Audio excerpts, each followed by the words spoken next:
cause we got the alternative energy. For nuclear-free autonomy. And welcome to the Radioactive Show, produced at the studios of 3CR Melbourne and heard nationally on the Community Radio Network. Hello, this week's Radioactive Show was recorded in the studios of 3CR Melbourne on the stolen land of the Wurundjeri people. It was produced on Kaurna land in Adelaide and is broadcast nationally on the Community Radio Network. My name is Mara. As part of the federal government's push to find a site for the National Radioactive Waste Facility, they often push the argument that if you don't want the dump, you're against nuclear medicine. On this week's Radioactive Show, we speak to Dr Margaret Beavis from MAPW, the Medical Association for the Prevention of War, who dispels some of the misinformation that the government is spreading in their attempt to persuade remote communities to accept a dump in their region. I'm Margaret Beavis. I'm a GP in Melbourne. I'm just last weekend finished being president of the Medical Association for the Prevention of War, and I lecture on nuclear waste issues at Melbourne University. Thanks, Margie. So just to start off with, can you please explain in layman's terms what is nuclear medicine? Nuclear medicine, there's a whole number of different chemicals that are made radioactive and are used in different ways in the body mostly to try and make diagnoses, so try and find out what's happening. A few of them are used to treat cancers, not many cancers. I think thyroid cancer is one, but there's just a few cancers that are used for treatment. What's been distressing in the process is the government's been saying that X-rays are nuclear medicine. They're not. They've been saying that heart scans are nuclear medicine. Well, yes, some heart scans are, but most heart scans are done with ultrasound, which is sound waves. They've implied that everybody with cancer has nuclear medicine, when in fact most cancers are treated with either surgery or radiotherapy, and radiotherapy is not nuclear medicine. Radiotherapy is just intense X-ray beams, or chemotherapy, and chemotherapy also is not nuclear medicine. So the role of nuclear medicine over and over again is being overemphasised. I mean, what they're not saying is that most of the waste that we have currently in Australia is not from nuclear medicine. But if you read the government's information on this, you might find that a surprising fact. They do seem to be going on and on with the line that if you don't want a waste dump or national waste dump, then you're anti-nuclear medicine and you want people to die and you're a terrible, terrible person. That seems to be the line they're spinning, and that's not it. The clear principle is that if this facility doesn't go ahead, it has nothing to do with nuclear medicine in Australia. Nuclear medicine will continue in Australia regardless of whether this dump happens or not. Less than 1% of the existing waste is from nuclear medicine. Most countries import their nuclear medicine. For instance, America and England import their nuclear medicines. Australia has the choice to do that too. We have a reactor, and that's fine, but we chose to have a reactor, and the government's continually trying to make people feel guilty about this waste facility, when in fact we know that, as I said, when you use nuclear medicine in people, it very rapidly loses its radioactivity and it can go into a normal rubbish tip. So nuclear medicine will continue regardless of whether this waste dump goes ahead or not, and the government's emphasis on nuclear medicine is quite out of proportion to the actual amount of waste there is relating to nuclear medicine. And the waste coming out of nuclear medicine, would that be intermediate level or low level waste? The waste coming out of nuclear medicine, some of it is both. Some of it is low level waste, some of it is intermediate level waste. Most of the low level waste most of the waste is from CSIRO soils and gloves and gowns that are used in research and in nuclear medicine and in other fields. There's some industrial uses. The real problem here is actually not the low-level waste. The real problem here is the intermediate-level waste, because the facility they're planning is a long way below what world's best standards are. It's basically just sticking in the shed and storing it for 100 years. They don't have any long-term disposal plan. And what's really concerning in combination with that is that they want to build a business of exporting nuclear medicine to the world. Now, that's a problem on a number of issues. Why? Because that will markedly increase the amount of intermediate level waste that comes from nuclear medicine, hugely increase it in the future. The waste that is going to be made from this, we'll end up with it in Australia, and as again, they don't have a long-term disposal plan, so ramping up production of intermediate level waste is going to be a major issue. This waste, as I said earlier, it lasts for 10,000 to 100,000 years, so you need a long-term disposal plan, so to be really massively increasing production. Normally, the Australian nuclear medicine market is about 1% of the world's market. ANSTO has said publicly that it wants to increase to 25 to 30% of the world's market, and that's very ambitious and going to leave us with a whole lot of nuclear waste that we don't want. In addition, and this is the really crazy bit, making this product for the international market actually loses money. The only way ANSTO can say that it makes money is if they ignore the costs of disposal, if they ignore the costs of insuring a nuclear reactor, if they ignore the costs of a number of other factors in the reactor. So not only are we going to end up with a whole lot of more nuclear waste, intermediate level waste, we're also paying money that should be going into our health system to do so. So it's very unwise, and we strongly urge for an inquiry so that some proper independent analysis can be done to just say, hang on, just stop, let's do a proper analysis, whereas ANSTO is just pushing and giving a lot of incorrect information to communities. Why do you think they do want to increase to 25% of the world's market? I think ANSTO costs the government every year, gets over $140 million in subsidies, and on top of that I think it's another $60 million in losses. So we're paying roughly $200 million a year. ANSTO is trying to justify its own existence. We do need nuclear medicine. I'm not opposed to nuclear medicine in any shape or form, but I think we need to look long and hard at what it costs and where we get it from. And I think ANSTO's business model is to expand, so they want to expand as a business, but they're not doing a whole of cycle costing. So as I said, it's being heavily subsidised by taxpayers, and I think it's ANSTO wanting to expand its own business, but I don't think they are taking into account the bigger picture. And the bit that upsets me a little bit is that they want to expand their business, but they don't want to store or dispose of their own waste. They want to dump it on a remote community, in this case, at the moment, in the Flinders Ranges and in Kimber in the Eyre Peninsula in South Australia. So it seems like they want to produce and then dump what the waste they produce on somebody else, which seems like not a very responsible way to manage their product, I think. What are the alternatives for options for sourcing the medical isotopes? Okay. Nuclear reactors are pretty unreliable, and they have to also shut down for about 2 months every year for servicing, because they need to be maintained because they're a high-risk undertaking. So when our nuclear reactors shuts down for whatever reason, we import nuclear medicine from South Africa. We have done for many years. So, one option is for Australia to continue with a reactor and to produce its 1% of the world market and supply the Australian market. That's a possibility.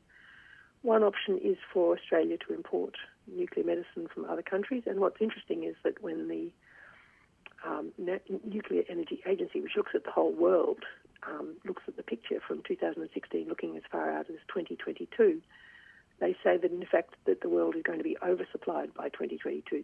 There's new production facilities coming on board in Europe, in North America, in South America, and in the Far East. So there's heaps of nuclear medicine coming on board, and so the sort of spectre in the past of shortages is clearly false, given the projections from the world body. So I think it's really important to be aware that there are lots of options. The other option that has been quite a bit of talk about has been cyclotrons. Now, with cyclotrons, they're still in development. Canada, which has gone a long way down this track, had an inquiry back in 2009, which looked at nuclear waste production, and they decided that it was too expensive. Nuclear medicine production, they decided they were getting left with too much waste because they were exporting into the world. They also decided it was costing them too much money. So they're, in fact, closing their reactors this year and wanting to bring in cyclotrons. Cyclotrons are in development. They're not perfect, but for technetium, which is the main isotope that's used for imaging, they've been commercially licensed and they're coming down the track. They're being currently assessed with research, which is normal for any new drug or test. They have to go through regulation research to check that it's safe in people. But as it stands, it looks like Canada's going to be able to do this in the next couple of years. So just to clarify, what exactly is a cyclotron? A cyclotron's a machine about the size of a four-wheel drive car that basically spins these chemicals so fast that they change their makeup, so they become radioactive. But the advantage of cyclotrons is that they don't produce any long-lived nuclear waste. So this is a huge advantage over a reactor. And what's interesting is that in nuclear medicine, as I said, there's many chemicals that are used in nuclear medicine, and cyclotron production of nuclear medicines is by far and away the fastest growing area of nuclear medicine. So there's lots of these chemicals that we can already produce in cyclotrons and are already being produced around Australia in cyclotrons. It's just the technetium that we need that they're still doing research on producing in cyclotrons and is underway in testing actively in Canada. And what's prohibiting ANSTO from developing some sort of cyclotron aspect to their business model? I think ANSTO does have some cyclotrons under its control. And what was an interesting outcome of the South Australian Royal Commission was that they were recommending that more be done in terms of cyclotron research in Australia. What it needs is for research to be funded, and some of the cyclotrons around Australia that already exist, some of them would need to be upgraded so that they could then be used to produce this technetium. I think ANSTO planned some years ago that the reactor-based model was what they were going to pursue, and they've built their plans. I don't think it's open quite yet. It's about to open. Mm-hmm. So they sort of cast their die quite a long time ago, and I think they're not prepared to change, even though it looks like that the course that they've chosen is both expensive and going to leave it with a lot more intermediate level waste. Particularly when it's being produced in other parts of the world and the market's going to be more competitive, from what you're saying. It doesn't seem... Well, according to the Nuclear Energy Agency projections, there's probably going to be a glut by 2022. You're listening to The Radioactive Show, broadcast nationally on the Community Radio Network. We're speaking with Dr Margaret Beavis from MAPW, the Medical Association for the Prevention of War, about nuclear medicine in Australia and how it's not dependent on a national radioactive waste management facility, despite what the federal government would have you believe. So what do you see as the way forward? I want to be absolutely clear in case any of your listeners have been hearing the government say that I'm opposed to nuclear medicine, because they've said that at public meetings. That's not true. I'm a GP and I use nuclear medicine. I think the way forward is to have an inquiry to stop the expansion of production at ANSTO. So say to ANSTO, hold your horses. Let's do some proper research. Let's do some analysis. Let's get some transparency here, because there's no financial transparency. There's no clear business model from ANSTO. So let's just stop. Let's get them to some financial reporting, some reporting on how much waste they've got, how much waste they're planning for the future, what actual disposal criteria they have, because good quality disposal is essential if you're going to be producing something as toxic as this nuclear waste. As I said, it remains toxic for 10,000 to 100,000 years. So we can't just produce it willy-nilly and then say, oops, now we've got it. We need to have a plan. So what we are calling for is for stop, have an inquiry, look at all these things, weigh up the facts, look at the alternatives, and then decide what to do. But this current process is really quite irresponsible. It's just going to mean that the communities that get this facility, they've been all sold it on the basis of the low-level waste. What they really should be worried about is this intermediate-level waste and the quantity of intermediate-level waste that the government is planning for the future. Exactly, because it's interim above-ground storage for an indefinite time with no plan to move it, as far as I've heard, anyway. Yeah, they're saying for 100 years. You only have to look at the waste that went to Woomera a few decades ago. It's already leaking. And they've tried to do cleanups at Maralinga on several occasions, and they've failed. I don't think the government has a good record in terms of once something's dumped on the community, they don't actually have a very good record of being able to tidy it up or clean it up or even look after it and keep it safe. Precisely. So yeah. Yeah, and we have been told that there is room at Lucas Heights to keep it for a while, so there seems no sensible reason to push it on a community that's thousands of kilometres away without the infrastructure, without the security, without the trained personnel, when it could be left at Lucas Heights until a proper plan is made for long-term storage or permanent disposal. But they need long-term disposal, there's no question, and they need to do it with world's best practice. Absolutely. And I think the take-home message is that nuclear medicine is not going to stop whether this dump goes ahead or not. I mean, nuclear medicine in Australia will continue and will not be affected, and your families will not, people will not be harmed medically by whether this facility goes ahead or not. What we need is proper planning instead of a really rush job and a second-rate facility. There seems to be a little bit of misinformation coming out of the government, who are the proponents of the waste dump proposal. Have you got anything to say about that misinformation or any examples of it at all? Well, there's plenty. I mean, as I outlined at the beginning, there's so much. They've said in the past, they've said things like, if you have an X-ray or a heart scan, or if you've had cancer, you've had nuclear medicine. Well, that's clearly false.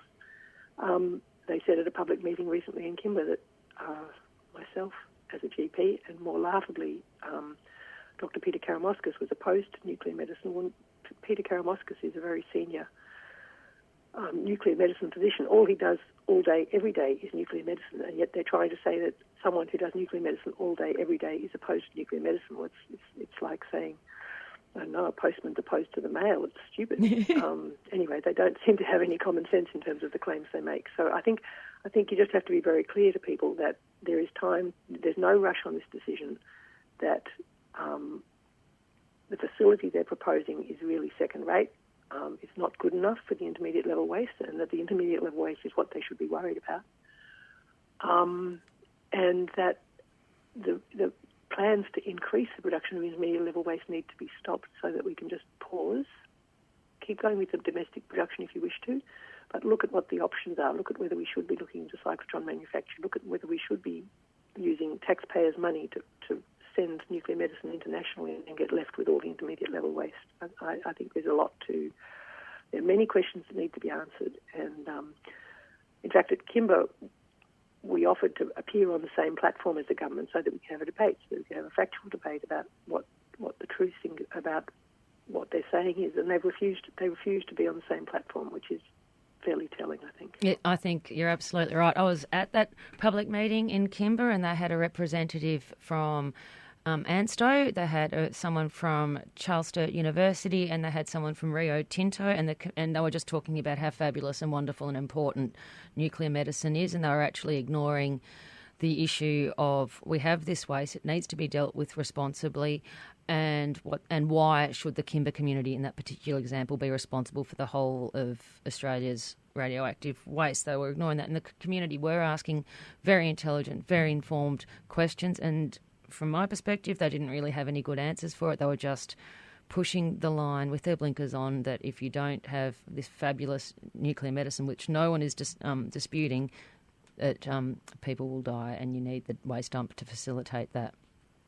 So, yeah, and the communities are calling for exactly what you were saying, having people with your arguments and people from the government all in the same room at the same time so they can ask those questions and have people on both sides of the argument together, and the government don't seem to be willing to have a debate kind of situation so the communities can make informed decisions, which is worrying. Yes, it's actually very depressing when government departments come out with a lot of false information. I don't know why I'm surprised, but I have an underlying faith that government should be giving us truthful information. It's very disappointing when they're behaving like this. It's really, you lose a lot of confidence. It is just, and they're avoiding the issue, like of how do we deal with this waste that's radioactive for so many years responsibly. We can't wish it away. We can only deal with it well. what they're proposing as a storage is really well below world's best practice. It's not good enough. What would be better, do you think? Apart, or is that what would come up in an inquiry? With all toxic waste, the first step is to reduce production. If you've got highly toxic waste, you should look at reducing production, which is why the Australian government should be partnering with the Canadians and looking into cyclotron research more actively, because in the future that will be the way of the future. But given the waste that we have, the current best practice is the South Australians should know about this, because those those very deep underground dumps that were going around when South Australia was proposing to import nuclear waste, the ones in Finland that have taken sort of decades to develop and will take tens of millions, if not billions, in fact, will take a great deal of money to develop. That's the world's best practice in terms of storing this highly toxic waste. And so deep, very, very deep underground disposal is the current best practice. But the real best practice with any toxic waste, certainly dispose of what you've got, but the next thing is to look long and hard at how to avoid making more. That sounds completely logical and reasonable, I think. Is there anything else you'd like to add that we haven't covered, Margie? No, really two things. Just that I would be happy to come to South Australia and appear at a meeting with government people there, because I think it would be good to have a debate, and I'm certainly happy to do that. And the second thing is to say again that we need to stop and have an inquiry and work out the best way forward, not rush into this process where there's going to be they're really sort of emotionally blackmailing community by saying, nuclear medicine will stop if you don't let us put the waste here. There are much better ways to do it, and there's no rush. Absolutely. I absolutely agree with you, Margie. Thank you so much for your time today. It's been really helpful having you clarify all that information, because the government's telling kind of furfies. So thank you very much for your time today. And we'll speak to you in the future, and hopefully you will get that opportunity to do what both communities in the Flinders and in Canberra are calling for, and that is have an informed discussion and debate with people from both sides there at the same place at the same time. It shouldn't be too much for them to ask. Good. You want to do it, the communities want you to do it, so it's just the government that's standing in the way at this point. So hopefully that will come about shortly. Thank you so much for your time. Thanks for the opportunity. Thank you, Margie. Thanks, Mara. Bye-bye. Thanks. Bye. Thanks so much to Dr Margaret Beavis from MAPW, the Medical Association for the Prevention of War, for explaining nuclear medicine and how we don't need a national radioactive waste facility in order to provide it to the patients that need it.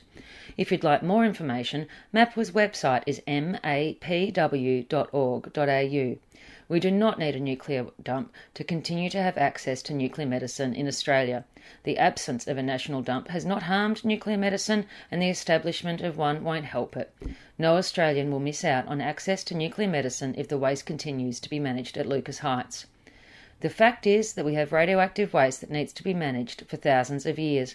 It's a shame that the federal government is trying to rush through site selection and using what appears to be emotional blackmail, saying that we need a dump for nuclear medicine, rather than slowing down and having a fair and responsible public review of the full range of options for waste management. Thanks for listening to The Radioactive Show. You can download the podcast of this program at 3cr.org.au/radioactive. We'll post relevant links from this show on our Facebook page and website. If you'd like to get in contact, you can email us on radioactiveshow.3cr@gmail.com. The Radioactive Show was produced in the studios of 3CR with the support from Friends of the Earth's Ace Nuclear Free Collective on the lands of the Wurundjeri people of the Kulin Nation in Fitzroy, Victoria. It's broadcast nationally on the Community Radio Network. Thanks for listening, and tune in again next week for more news and views on nuclear peace and energy issues.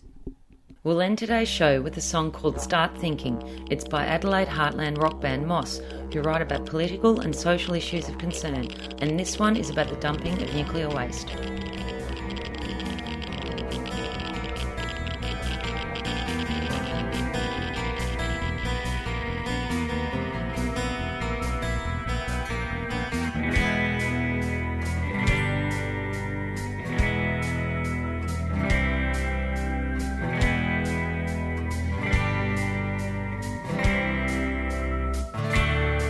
I'm your son, I'm your daughter, I inherited your choice. see my life. If you could hear my voice, you wouldn't believe. You wouldn't believe.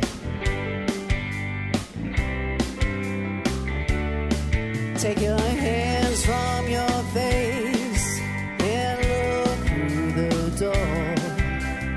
Rosing Matilda, she doesn't dance here anymore. What were you thinking? Oh, what were you thinking? Stop thinking of me.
You'll never see, you'll never feel the things I face. You live dark country, a dirty and dangerous place. What were you thinking? Oh, what were you thinking? Stop thinking of me. Click your ruby slippers now. Take me home and I'll show you how to stop thinking. Oh, please stop thinking. Stop thinking of me. Thanks for listening to a 3CR podcast. 3CR is an independent community radio station based in Melbourne, Australia. We rely on the financial support of listeners like yourself to keep going. If you'd like to support diverse voices on your radio, go to www.3cr.org.au for more information and to donate online.